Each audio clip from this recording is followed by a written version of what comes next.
Queridos hermanos, hoy es 2 de abril del año 2020. Hoy, como todos los jueves, tenemos el estudio de la iglesia y vamos a estar leyendo en el libro de Joel, en el capítulo 1, del verso 1 al 14. Dice la palabra del Señor, el título, Devastación de la tierra por la langosta. Verso 1. Palabra de Jehová que vino a Joel, hijo de Petuel. Oíd esto, ancianos, y escuchad, todos los moradores de la tierra. ¿Ha acontecido esto en vuestros días o en los días de vuestros padres? De esto contaréis a vuestros hijos y vuestros hijos a sus hijos y sus hijos a la otra generación. Lo que quedó de la oruga comió el saltón, y lo que quedó del saltón comió el revoltón, y la langosta comió lo que del revoltón había quedado. Despertad, borrachos, y llorad, gemid, todos los que bebéis vino, a causa del mosto, porque os es quitado de vuestra boca. Porque pueblo fuerte e innumerable subió a mi tierra. Sus dientes son dientes de león y sus muelas muelas de león. Asoló mi vid y descortizó mi higuera. Del todo la desnudó y derribó. Sus ramas quedaron blancas. Llora tú como joven vestida de cilicio por el marido de su juventud. Desapareció de la casa de Jehová la ofrenda y la libación. Los sacerdotes ministros de Jehová están de duelo. El campo está asolado. Se enlutó la tierra porque el trigo fue destruido. Se secó el mosto, se perdió el aceite. Confundíos, labradores. Gemid, viñeros, por el trigo y la cebada porque se perdió la mies del campo. La vid está seca y pereció la higuera. El granado también, la palmera y el manzano. Todos los árboles del campo se secaron, por lo cual se extinguió el gozo de los hijos de los hombres. Ceñíos y lamentad, sacerdotes, gemid, ministros del altar. Venid, dormid en silicio, ministros de mi Dios, porque quitada es de la casa de vuestro Dios la ofrenda y la libación. Proclamad ayuno, convocad a asamblea, congregad a los ancianos y a todos los moradores de la tierra en la casa de Jehová vuestro Dios, y clamad a Jehová. Vamos a orar. Padre nuestro que estás en los cielos, delante de tu presencia estamos en esta tarde noche, clamando porque tú nos guíes, porque tú derrames tu Espíritu Santo y nos muestres a través de tu palabra en esta porción lo que tú tienes para nosotros en este día. Enséñanos, corrígenos, redargúyenos, edifica tu iglesia. Delante de tu presencia estamos, con acción de gracias, en el nombre de Cristo Jesús. Amén. Del profeta Joel se sabe muy poco. Solo se menciona aquí en este libro que es hijo de Petuel. Algunos estudiosos y en algunos comentarios se lee que se pudo haber escrito entre el año 830 y el año 800 antes de Cristo. Lo que se cree en este sentido es porque en el libro no se menciona un rey como tal. El hecho de que no se mencione un rey como tal nos hace pensar que pudo haber sido en la época de cuando el joven Joás era muy niño y lo habían ocultado para que no lo mataran, y en ese momento había estado gobernando un regente que era el sacerdote Joiada. Se cree que en esa época fue escrito el libro de Joel por el profeta Joel. Eso lo podemos ver en Segunda de Reyes 11. Y básicamente es lo que se cree. Adicionalmente, en algunas partes del libro se habla que los fuertes de ese momento eran Egipto, era Fenicia, inclusive Edom y los filisteos. Sin embargo, vemos que de lo que está hablando Joel en este momento es una visión que él tiene, de una palabra que le vino el Señor. Y vamos al verso 2. Al verso 2 dice, oíd esto, ancianos. Esa es la primera persona a quien él se dirige. Se dirige a los ancianos y luego dice, escuchad todos los moradores de la tierra. Se dice oír esto ancianos, y los ancianos en aquella época eran personas a las que se les tenía en un alto lugar, se les tenía en lugares de, podríamos decir que en lugares de gobierno, gente a la que básicamente estaba gobernando en medio de cada uno de los lugares que estaban en el reino de Judá, porque esta profecía se da a Judá, se da en Judá. Y luego dice, escuchad todos los moradores de la tierra. En el verso 3 dice, de esto contaréis a vuestros hijos, y vuestros hijos a sus hijos, y sus hijos a la otra generación. Dice que se va a contar algo que es extraordinario, que no ha acontecido en estos días y que muy probablemente tampoco ha acontecido en la vida de ellos ni en la vida de sus padres. Es un evento muy grande, es una visión que él está teniendo, y de inmediato pasa al verso 4 y dice, lo que quedó de la oruga comió el saltón, y lo que quedó del saltón comió el revoltón, y la langosta comió lo que del revoltón había quedado. Básicamente, esta, esta forma de mostrar aquí la oruga, el saltón, el revoltón, la langosta, se refiere a gusanos, a grillos y a langostas, a grillos un poco más grandes que están destruyendo todo. Y se refiere específicamente a las invasiones que iba a tener Judá por parte de los asirios y de los caldeos en el futuro. A eso se está refiriendo el profeta en este verso 4. Lo que llama la atención es que luego en el verso 5 llama y dice, despertad borrachos. Pongan atención que primero dice, oír esto ancianos, escuchad todos los moradores de la tierra. Se está refiriendo a todos los moradores de la tierra y está dividiendo en tres porciones a los moradores de la tierra. Primero a los borrachos, luego a los labradores en el verso 11 y luego a los sacerdotes en el verso 13.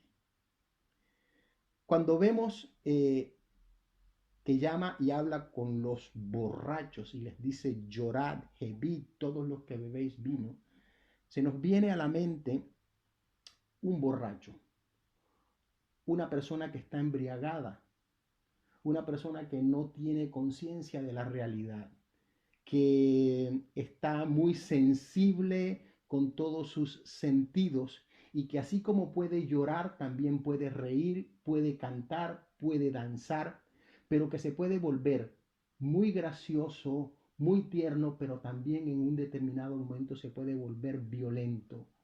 Puede cometer actos vergonzosos un borracho. Un borracho puede faltar al respeto. Y dice, despertad borrachos. Eso significa que su estado de embriaguez ha llegado al momento último de su embriaguez y ya está dormido. Cuando estás dormido en un estado de embriaguez, luego en el momento que te despiertas, lo que te llega es el estado ¿cómo se llama eso? En Venezuela lo llamamos guayabo o ratón, aquí en inglés lo llaman hangover, es que no recuerdo cómo lo dicen en español, pero es eso, es el estado posterior a cuando has estado embriagado, que tienes mucho dolor de cabeza, mucho malestar, estás muy, muy, muy mal. Y generalmente estas personas se sienten en muy mal estado, los borrachos, una vez que ha pasado toda esta borrachera. La mayoría de las personas que están que no suelen tomar con frecuencia dicen que he hecho, no vuelvo a tomar más. Pero los que están muy enganchados en la bebida o en cualquier sustancia estupefaciente, lo que buscan es volver otra vez a estar en ese estado, continuar en ese estado de embriaguez. y a ellos se dirige, ellos y le dice, despertad, porque llorad, gemid, dice, los que bebéis vino, los que bebéis, los que estás metido en el mosto. Eh, Dice básicamente que va a ser quitado y esta gente la pasa muy mal cuando le quitan eso, el momento, el tiempo, y vivirán todo el tiempo tratando de volver a estar en ese estado de embriaguez. ¿Qué pasa? Que llegará un momento en que eso se le pasará y algunos lograrán superar su estado de embriaguez, pero muchos otros al poco tiempo volverán a caer. Mire lo que dice la palabra en el verso 6. Pueblo fuerte, innumerable subió a mi tierra, sus dientes son dientes de león y sus muelas, muelas de león. Asoló mi vid y descortezó mi higuera, del todo la desnudó, derribó sus ramas y quedaron blancas. Y básicamente vemos ahora, llora tú como joven vestida de cilicio por el marido de su juventud. Desapareció de la casa de Jehová la ofrenda y la libación, los sacerdotes, los ministros de Jehová están en duelo. El campo está asolado, se enlutó la tierra porque el trigo fue destruido, se secó el mosto, se perdió el aceite. En este momento está llamándole la atención a los labradores en el verso 11, confundidos labradores, gemid. Y se refiere a labradores, a personas que están dedicadas al trabajo. En aquel momento la economía básicamente estaba basada, sí, en la cebada, en el trigo, en el ganado, en la madera, y esa era la economía de aquel momento. Y esta gente, los labradores, dependían de su trabajo, pero aparentemente dice que se secó, que hubo una sequía muy grande y todas las cosechas y todo el ganado y toda la madera, todos los árboles, todos los viñedos se perdieron. Y dice, gemid viñeros por el trigo y la cebada porque se perdió la mies del campo. La vid está seca y pereció la higuera, el granado también, la palmera, el manzano, todo se perdió. Todas las frutas se habían perdido, pero observe algo que dice, se extinguió el gozo de los hijos de los hombres. Aparentemente el gozo de ellos estaba en sus cosechas, estaba basado en sus cosas materiales, en lo que producía la tierra, en lo que producía la economía que ellos tenían en ese momento. Ese es al segundo grupo al que se dirige Joel. Primero a los borrachos y luego a los labradores, a la gente que trabaja, pero que su confianza está puesta en las cosas materiales. Observe que hay una diferencia bastante grande entre los primeros y los segundos. Los primeros son viciosos, están enganchados en el vicio.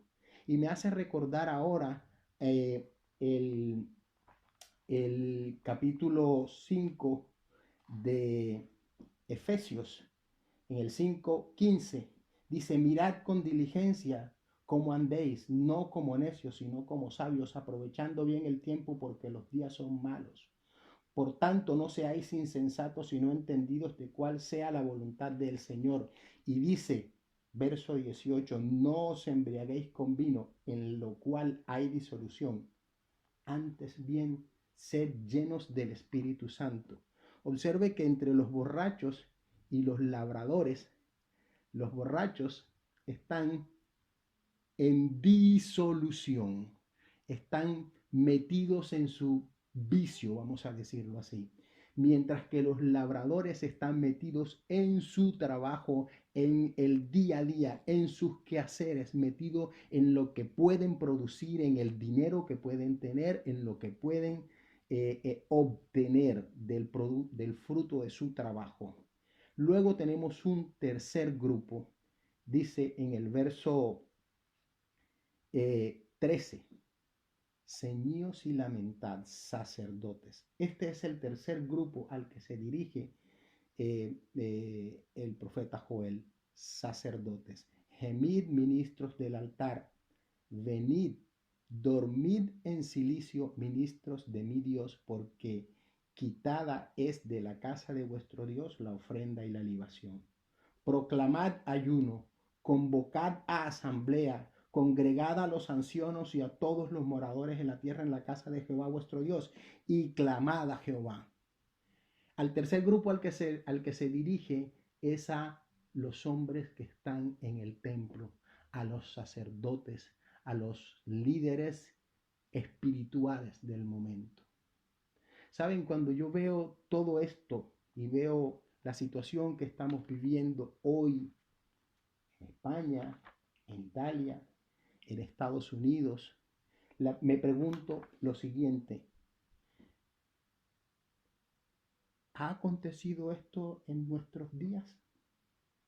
En los días anteriores, voy a cumplir 50 años y vamos a ver, durante los años 80 vimos la plaga del SIDA, pero todo el tiempo pensamos en que la plaga del SIDA era un problema dirigido solamente a los consumidores de droga que compartían sus jeringuillas y a las prostitutas y homosexuales. Para ellos era ese problema y uno lo veía y uno pensaba que eso siempre lo pensamos así, eso no nos va a tocar a nosotros. Luego hemos visto, yo vengo de Latinoamérica y en Latinoamérica sí que tenemos algunas plagas, pero nunca las vemos con tanta voracidad ni con tanta fuerza como lo que hemos visto hoy. Allá en Latinoamérica tenemos dengue, tenemos zika, tenemos chikungunya, allá hay malaria, en Sudamérica también en algunas partes se puede ver inclusive hasta la fiebre amarilla. Pero muertes en estas cantidades que se están viendo en estos días a causa del COVID-19, nunca lo habíamos visto. Tal vez los padres de mis padres pudieron ver algo con la famosa gripe española. Dice que hubo durante la gripe española aproximadamente 25 millones de muertos y tal vez los padres de mis padres pudieron ser testigos de esto, pero mis padres no.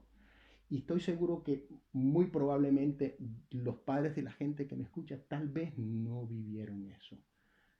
Lo que estamos viviendo hoy es una peste muy grande que está dañando a mucha gente.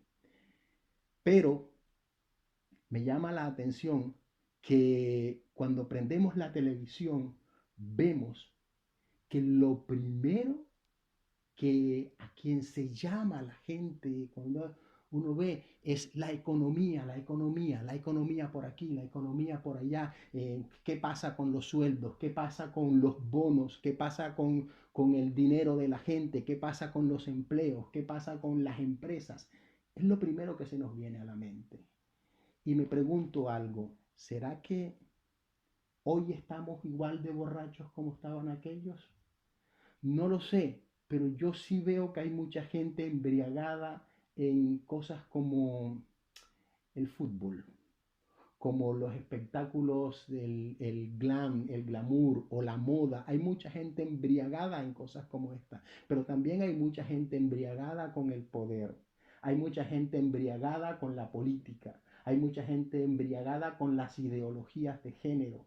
Hay mucha gente embriagada con una cantidad de cosas a las que hoy estamos siendo llamados a despertar de nuestra embriaguez. Hay mucha gente que está embriagada hasta con el teléfono móvil. Cuando llegan a una casa, lo primero que preguntan es, ¿me puedes dar la clave del wifi? Es lo primero que preguntan. Si vienen a mi casa, pues difícilmente, pues no tengo wifi en casa. Pero suele ocurrir que mucha gente está embriagada, no es consciente de la realidad de lo que estamos viviendo hoy. Y una de las cosas que me pregunto es, cuando pase todo esto y salgamos de la cuarentena, ¿va a cambiar la gente? ¿Van a cambiar las personas? ¿O seguirán buscando embriagarse y continuar embriagándose en todo esto? Aquí en Europa el tema del fútbol es Y a veces prendes y buscas la televisión y buscas y hay muchísima gente hablando de qué pasa con los clubes de fútbol, qué pasa con el deporte y qué pasa con los espectáculos, qué pasa con el teatro, qué pasa con el cine, qué pasa con un montón de cosas. Y yo veo gente embriagada con esto y no están viendo la realidad de lo que está pasando. Adicionalmente a esto veo también gente muy metida en el segundo punto, en los labradores, en la gente que está dedicada a la economía, al trabajo, a buscar beneficio de todo esto, a sacarle, a vender una mascarilla que costaba 50 céntimos, a venderla en 5. Y claro, a ellos también les va.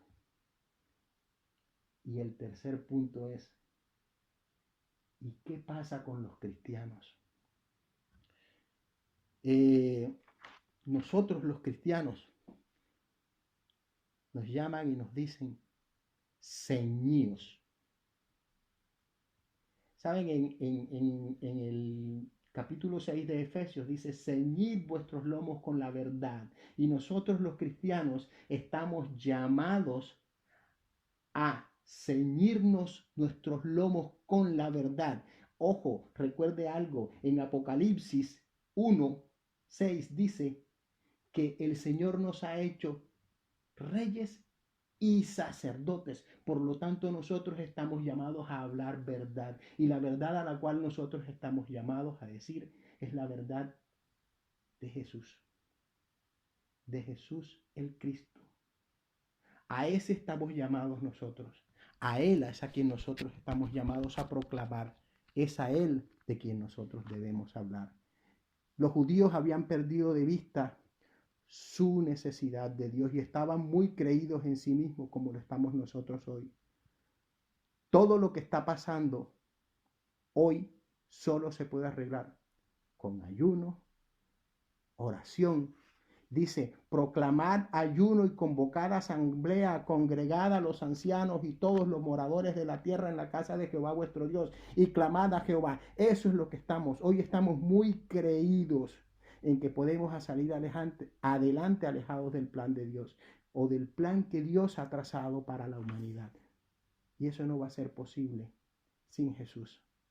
Hoy tenemos que ser confrontados con esa realidad y ver las consecuencias de nuestras acciones equivocadas, de nuestras decisiones erradas. Hoy más que nunca necesitamos del Señor Jesús. Hoy los cristianos necesitamos orar más que nunca para proclamar al Señor Jesús, para proclamar su verdad, para ceñirnos de la verdad del Señor Jesús.